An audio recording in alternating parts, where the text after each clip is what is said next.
Joy, joy, joy.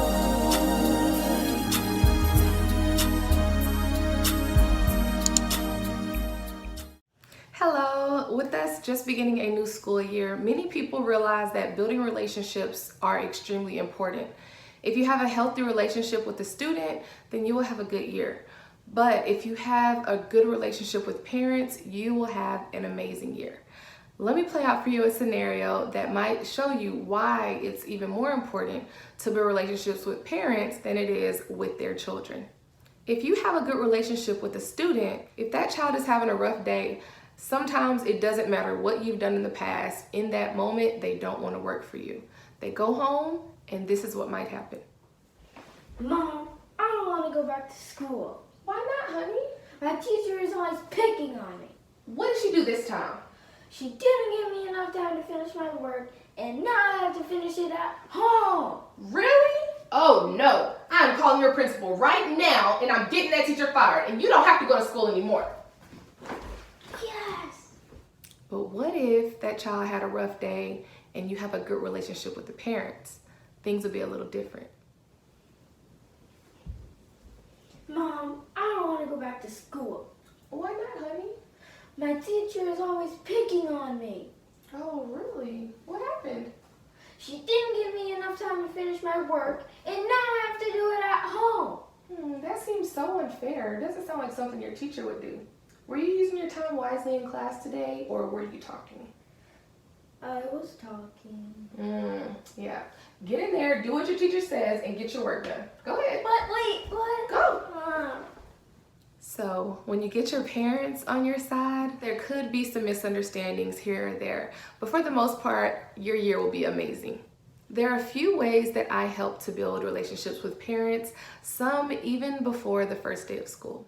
If you're able to get your class roster about 3 to 5 days before school starts, you can send out postcards, you can send out a meet the teacher type of newsletter or brochure. There's so many ways that you could build relationships with those students even before you meet them.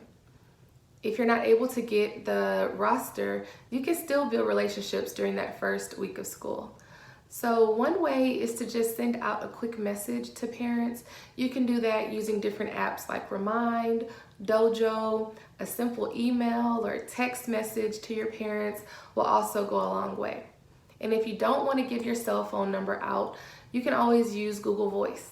It's really easy to get set up. You create your own phone number. The cool thing about Google Voice is that you can turn off the phone or turn it on depending on the time of day. You're able to keep in contact with parents through text messages and phone calls, and no one has your personal number. Another way to make sure you keep the communication open and to keep it positive is just get a sticky note. Take a second to write a sticky note and say, hey student, I noticed that you came in today with a smile. It's going to be an amazing day. Put that sticky note on that student's desk and walk away. That student is going to look at that sticky note all day long, take it home, share it with whoever there is at home, and you will have a good day. Students and parents both love good phone calls home. When you call a parent at home during the day to tell them that you're calling because their child is awesome, oh my goodness, that works wonders on parents. Hello, Miss. Hi, this is Miss calling, and I just wanted to let you know that has been doing an awesome job today. He is having an amazing day. He's been answering questions, participating, been on task. He's been helping. He has been such a good leader. So his classmates wanted to tell you something.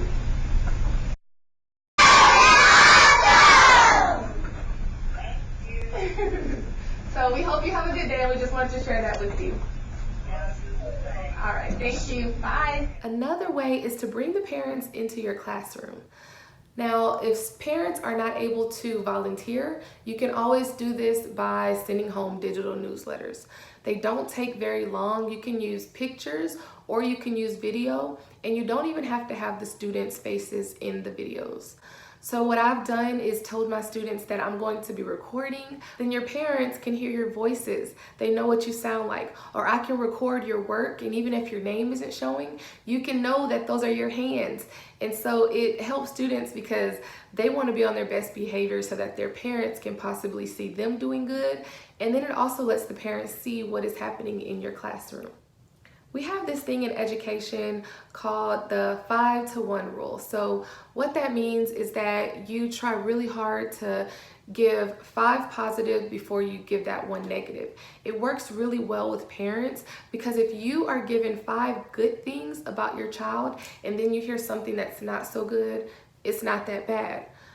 The way that it works with students is instead of saying, no, stop it, don't do that, sit down, what is wrong with you? Instead, you could say, Billy, that was an amazing answer. Billy, it's so nice to see you're smiling today. Billy, great job pushing in your chair. Billy, those shoes, man. All right, I see you. Billy, I loved how you walked to get in line. Sit down. See? If you build it up with all that positive, when you get to the negative, it doesn't hurt so bad. The same thing works for parents. So just remember that parents are sending you the best that they have. Despite the challenges that you have in your classroom, despite the challenges that parents and families have at home, the best thing that you can do is to show each parent that you view their child as precious and that you're going to do the best you can to work along with them to make sure that the school year is the best that it can be for their precious child. If you do your best in showing every parent that every student matters and every moment counts, you will have an amazing school year. Bye. Joy, joy.